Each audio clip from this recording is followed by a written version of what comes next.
कोल्हापूर शहरातील मैदानं, बागा आणि शाळा कॉलेजच्या पटांगणांवरती रात्री रंगणाऱ्या ओपन बार संस्कृती विरोधात आता उद्धव बाळासाहेब ठाकरे गटाची युवा सेना आक्रमक झाली आहे.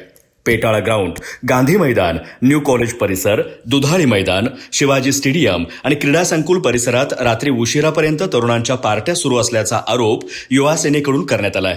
दारू, जेवणाच्या पार्ट्या आणि त्यानंतर होणारी भांडणं यामुळे तरुण पिढी भरकटत चालल्याची खंतही व्यक्त करण्यात आली. यासोबतच शहरात बेकायदेशीर मावा विक्रीही राजरोस सुरू असल्याचा गंभीर मुद्दा उपस्थित करण्यात आला. मैदानांवरती सकाळी दारूच्या बाटल्यांच्या काचा आणि माव्याच्या पुड्या दिसतात. मग लहान मुलांनी काय आदर्श घ्यायचा असा सवाल युवा सेनेने उपस्थित केला आहे.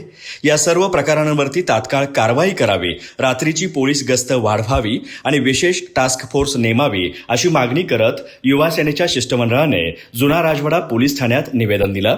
यावेळी पोलीस निरीक्षक लोंढे यांनीही असे प्रकार आढळल्यास तात्काळ माहिती द्या, कठोर कारवाई केली जाईल असं आश्वासन दिलं आहे. दरम्यान मागण्या मान्य न झाल्यास तालीम संस्था आणि सामाजिक संघटनांना सोबत घेऊन जन आंदोलन छेडण्याचा इशारा युवा सेनेकडून देण्यात आला आहे. यावेळी युवासेना जिल्हाप्रमुख मंजित माने, चैतन्य देशपांडे, शुभम पाटील, अक्षय घाटगे, सानिका दामोगडे, प्रथमेश देसिंगे, आदित्य हुलजे, चिन्मय बोकील, फिरोज मुलानी आदींसह युवा सेनेचे कार्यकर्ते उपस्थित होते. आजच प्ले स्टोअर वरून सहज योजना ॲप डाउनलोड करा आणि सर्व शासकीय योजनांचा लाभ घ्या.